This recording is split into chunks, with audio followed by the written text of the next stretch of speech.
The final days of April 1945 witnessed the unraveling of Nazi Germany, its once formidable war machine collapsing under the relentless pressure of Allied forces from both East and West.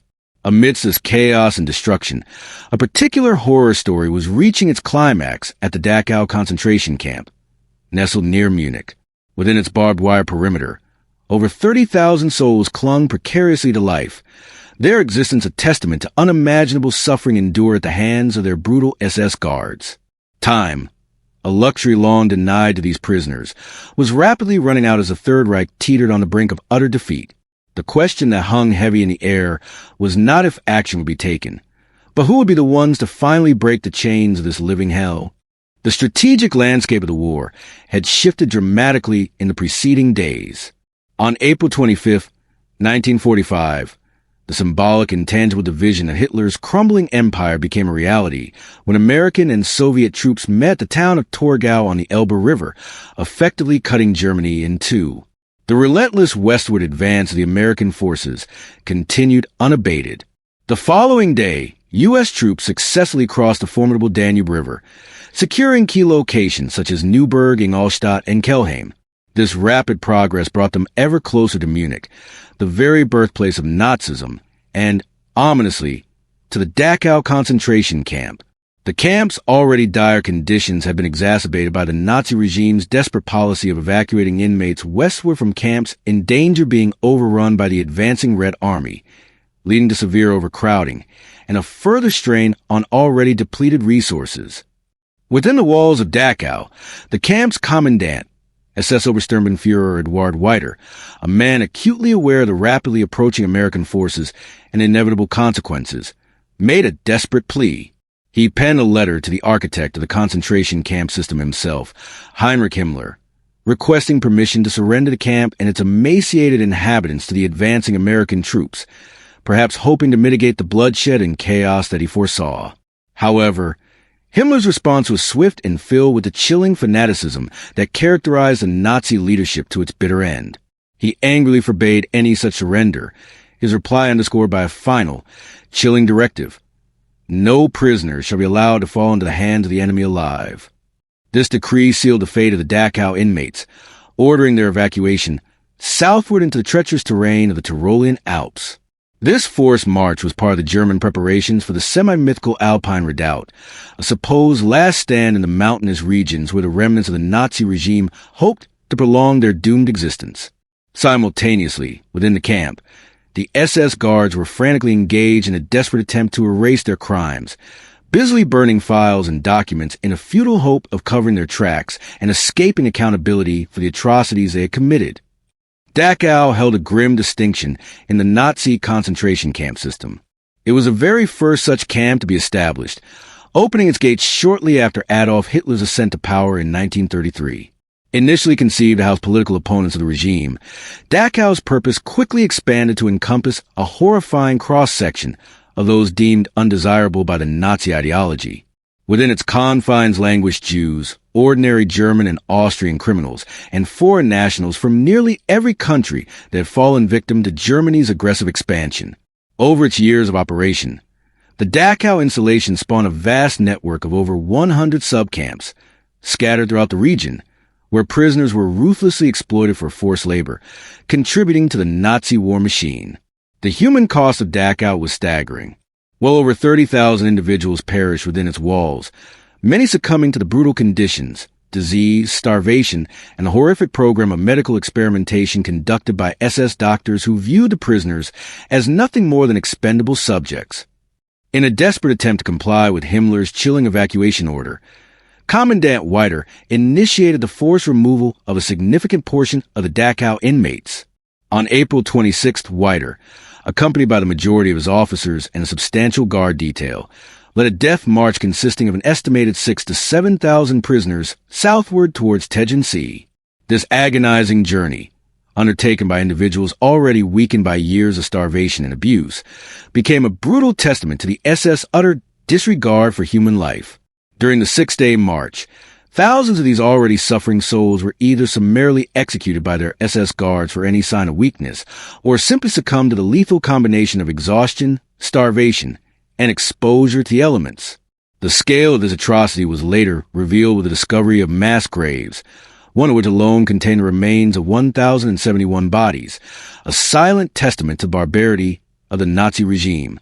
Following this horrific episode, Commandant Weiter, perhaps realizing the full gravity of his actions and the impending consequences, made himself scarce, disappearing into the anonymity of the Austrian mountains, hoping to evade capture and justice. Command of the Dachau camp was then left in the hands of SS Untersturmführer Heinrich Wicker, an extremely junior officer in the SS hierarchy. With a meager force of approximately 150 guards, a woefully inadequate number to carry out Himmler's final genocidal order. Within the confines of the Dachau camp, tens of thousands of starving prisoners remained, their hopes dwindling with each passing hour. The already precarious supply situation had completely collapsed, leaving them with virtually no food or water. Adding to their peril, adjacent to the concentration camp were several hundred heavily armed Waffen-SS troops, a force that could, at a moment's notice, be deployed to carry out the extermination of the remaining prisoners, fulfilling Himmler's horrific command. Meanwhile, the vanguard of the American forces was rapidly approaching nearby Munich, the symbolic heartland of Nazism. The situation within the concentration camp was fraught with confusion and uncertainty, with Commandant Weiter, the senior officers and the majority of the guards having absconded on April 26th, escorting a large contingent of prisoners southward. The remaining inmates were left in a state of terrified anticipation, unsure what the approaching dawn would bring. The responsibility for the remaining prisoners at Dachau now rested on the shoulders of SS Untersturmführer Heinrich Wicker, a tall, scar-faced officer who, despite his junior rank, was a seasoned and decorated combat veteran. Wounds sustained in battle had led to his reassignment to the concentration camp system. Despite his SS affiliation, Wicker faced an impossible dilemma. He was aware of Himmler's absolute refusal to allow the camp to fall into Allied hands, yet he lacked the manpower to carry out a mass extermination of the over 30,000 starving prisoners who remained within the camp. Food and water had been exhausted for days, and the threat of the nearby Waffen-SS loomed large. Wicker was left in a state of agonizing limbo, awaiting orders that never came, caught between the fanatical dictates of his superiors and the practical impossibility of carrying them out. In a pivotal moment of humanity amidst the surrounding barbarity, on April 29th, a Red Cross official named Victor Maurer intervened. Recognizing the catastrophic consequences of attempting to evacuate the remaining prisoners, a move that would have undoubtedly resulted in the deaths of thousands more, Maurer engaged in a courageous negotiation with SS Untersturmführer Wicker. He managed to convince the junior SS officer not to attempt the evacuation and instead to surrender the facility and its inmates to the approaching American forces. Maurer reportedly promised Wicker that if he complied, he and his remaining men would be allowed to flee unmolested, a desperate attempt to avert further bloodshed. However, this agreement was made without the knowledge or consent of the advancing American troops. Nevertheless, the Americans were not entirely unaware of the potential horrors that awaited them at Dachau. On April 28th, a brave escaped inmate named Karl Riemer had managed to slip out of the camp and, under the cover of darkness, made his way to the town of Pfaffenhofen. U.S. forces had already reached the settlement, and Riemer, with first-hand knowledge of the camp's dire conditions and the desperate plight of the remaining prisoners, provided them with a crucial briefing, painting a grim picture of the suffering within. The task of relieving Dachau was ultimately assigned to Lieutenant Colonel Felix Sparks, the commanding officer of the 3rd Battalion, 157th Infantry Regiment, part of the 45th Infantry Division. Sparks, a seasoned combat officer, was less than enthusiastic about this particular assignment, viewing the concentration camp as a non-military objective. However, orders were orders. At 9:22 on the morning of April 29th, Sparks received a crucial message from the 157th Infantry's S-3 intelligence officer, disseminated to all companies, outlining their objectives upon reaching Dachau: to neutralize any guard around the camp, to refrain from touching anything within the compound, and crucially, to ensure that no prisoners left the confines of the camp prematurely. Sparks commanded a small but determined task force, comprising his own battalion from the 157th Infantry and the 191st Tank Battalion. He strategically divided his force into two prongs, advancing along parallel roads toward the ominous silhouette of Dachau. The first column was under his personal command, while the second was led by a Major George Kessler. A complicating factor for the advancing American forces was a convergence of units from two different infantry divisions on the Dachau area. Sparks' 157th Infantry from the 45th Division was on a trajectory to arrive at approximately the same time as elements of the 222nd Infantry Regiment, belonging to the 42nd Infantry Division. This overlapping advance created the potential for severe jurisdictional conflicts and confusion in the heat of the moment. Adding to the tension, at 10 a.m., Lieutenant Colonel Donald Downard, commanding the 2nd Battalion, 222nd Infantry, reported a skirmish at a roadblock near the One camp, resulting in the capture of several German soldiers. An hour later, Colonel Sparks' men also engaged in a brief firefight with retreating German forces, further highlighting the chaotic and fluid nature of the battlefield as the American forces closed in on their objective. By noon, the emaciated inmates inside the Dachau camp, their senses heightened by days of anticipation, caught their first glimpse of American soldiers outside the perimeter fences. A wave of elation swept through the starving prisoners, and they surged toward the fences, cheering and crying in a mixture of joy and disbelief. Tragically, the remaining SS guards, in a final act of cruelty, opened fire on the jubilant crowd, shooting down one man who had dared to approach the symbol of his impending liberation. Just 15 minutes later, Colonel Sparks briefly conferred with Lieutenant William Walsh, commanding Company I, 157th Infantry, issuing clear orders to secure the camp and, crucially, to keep the prisoners inside. Don't let them out, Sparks emphasized, explaining, "We got all kinds of food, medicine, and what have you coming behind us, and we're going to take good care of them." Simultaneously, Sparks ordered Company M's machine gun platoon to accompany Company I, while sending Company L to secure the nearby town of Dachau itself. Unbeknownst to Colonel Sparks and his advancing troops, SS Understurmführer Wicker, along with a significant number of unarmed German personnel, had gathered at the camp's main gate, awaiting the arrival of the Americans, hoping to negotiate surrender as per his agreement with the Red Cross representative. However, fearing the possibility of heavy resistance, Sparks made a tactical decision, ordering Company I to advance along the railway line leading to a loading spur, instead of directly through the main gate. It was along this railway line that Company I encountered a scene of unimaginable horror. An abandoned train, its engine missing, sat silent and still. As the American GIs cautiously approached, they began to comprehend the true nature of this silent sentinel. They counted 39 wooden wagons, some still on the tracks, others derailed and scattered across the adjacent fields. And everywhere, sprawled on the ground and within the open wagons, were bodies, countless bodies, most bearing grim evidence of gunshot wounds. When the GIs, their apprehension growing with each step, finally managed to pry open the doors of one of the locked wagons, they were confronted with a sight that would forever haunt their memories. It was eventually established that there were 2,310 bodies, men, women, and children, either on the train or scattered in its immediate vicinity. Some were naked. Others still wore the tattered striped uniforms of the concentration camp. All were emaciated beyond recognition, their skeletal frames a testament to prolonged starvation and deprivation. Many appear to have died of thirst and suffocation within the locked carriages, callously abandoned to their fate by the fleeing SS. Others bore the unmistakable marks of execution by gunfire, a final, brutal act of cruelty. The discovery of the death train ignited a firestorm of rage and grief among the American GIs. The sheer scale of the atrocity, the callous disregard for human life so starkly displayed before their eyes, filled them with a profound sense of horror and a burning desire for immediate retribution against any Germans they could capture. Shortly after this gruesome discovery, Lieutenant Walsh, the commanding officer of Company I, witnessed for surrendering SS guards inside a wooden railway wagon. Overcome by the scene before him, Walsh shot all four of them.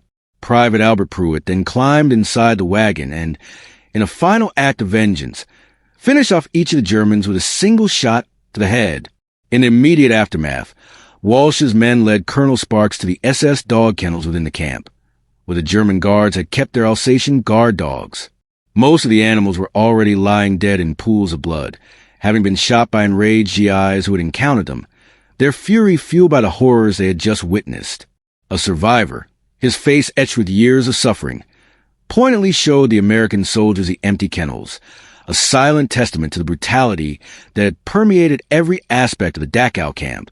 While Colonel Sparks and his men from the 45th Infantry Division were moving deeper into the camp, units from the U.S. 42nd Infantry Division began entering the town of Dachau itself around 1 p.m. Brigadier General Henning Linden, the assistant divisional commander of the 42nd Division, quickly assembled a small task force consisting of 5 jeeps. Led by Linden himself. The group also included Brigadier General Charles Banfield, Deputy Commander Operations of the U.S. 8th Army Air Force, several staff officers, and a handful of war correspondents and photographers, eager to document this momentous occasion. Linden's group raced toward the camp's main entrance, their route taking them past the abandoned death train and its gruesome human cargo, a stark reminder of the horrors they were about to confront. As they approached the camp, the sound of sporadic small arms fire forced Linden's party to duck for cover before cautiously dismounting their jeeps and approaching the gatehouse. The large wooden gates, topped with a massive Nazi eagle clutching a swastika, stood as a grim sentinel over the entrance to this place of unimaginable suffering. SS Untersturmführer Heinrich Wicker, accompanied by an unarmed aide and Red Cross representative Victor Maurer, bravely ventured out to meet General Linden's party, hoping to formalize a surrender agreement. However, they were met by General Linden and his soldiers in a state of profound anger and shock, their minds reeling from the sights they had encountered. Linden, his demeanor stern, reportedly struck Wicker with a swagger stick he carried in the British style, forcing the German officer to raise his hands and surrender. On Linden's direct order, Wicker was taken to witness the overwhelming evidence of the atrocities committed within the camp. Shortly after this confrontation, the last officially recognized commandant of Dachau met his end in mysterious circumstances, likely at the hands of vengeful inmates. Subsequent investigations and accounts suggest that the rifle of a young American GI was used by liberated inmates to execute SS Untersturmführer Wicker and his aide. A court-martial of this private first class was initiated but later abandoned, a reflection of the complex and highly charged atmosphere that day. Wicker, despite being an SS officer and a veteran of the concentration camp system, had nonetheless remained behind to surrender the camp to the Americans and, under the established rules of warfare, should have been treated as a prisoner of war. However, the overwhelming horror and outrage that gripped the U.S. troops as they confronted the tangible evidence of the barbarity inflicted upon the prisoners by members of Wicker's own organization created a climate where the usual protocols of war were tragically disregarded. Just before reaching the main gate, troops from Company H, 222nd Infantry Regiment, caught up with General Linden's party. By this time, a massive and emotionally charged mob of liberated prisoners, their faces a mixture of joy, relief, and years of suppressed suffering, surged towards the American soldiers, their cheers bordering on hysteria. Amidst this chaotic scene, 25-year-old war correspondent Marguerite Higgins, eager to capture the story of the liberation of Dachau, sought entry into the camp. Colonel Sparks and his men from the 157th Infantry Regiment arrived, further adding to the already tense situation. Arguments erupted between the officers of the two competing divisions, their voices raised against the backdrop of the jubilant cries of the liberated prisoners. Sparks, adhering strictly to his orders, flatly refused to permit Higgins' entry into the camp. Linden, outranking Sparks, attempted to overrule him, but Higgins managed to slip inside, only to be immediately overwhelmed and nearly trampled to death by the hundreds of ecstatic inmates. Soldiers from both the 222nd and 157th Infantry Regiments were forced to fire their weapons into the air in a desperate attempt to disperse the out-of-control crowd and rescue the intrepid reporter. Adding to the volatile atmosphere, it appears that General Linden took offense at one of Sparks' soldiers who was drinking from a bottle and struck him on the helmet with his swagger stick.